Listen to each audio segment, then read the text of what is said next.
Hey, Professor Lewis, how you doing? This is Montrell Dockery. I'm a student in your class for these 6 weeks in your assessment of learning course.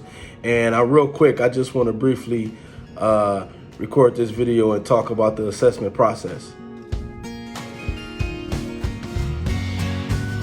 The word assessment actually has a few different meanings.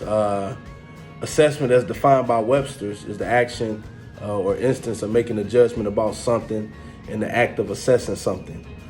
In the educational sense, as it relates to this course, assessment is the process of gathering and discussing information from multiple and diverse sources in order to develop a deep understanding of what students know, understand, and can do with the knowledge as a result of their educational experiences.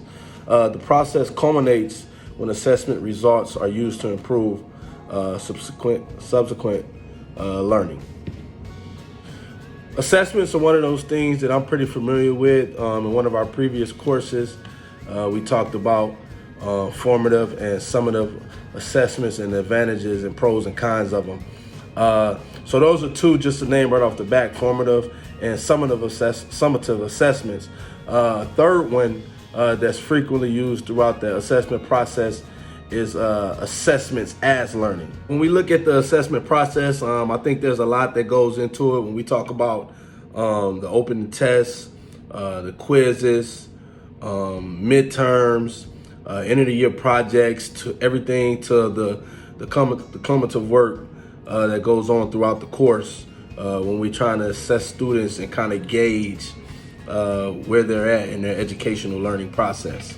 Now, once this process has taken full circle, I think that's when the groundwork begins to take place.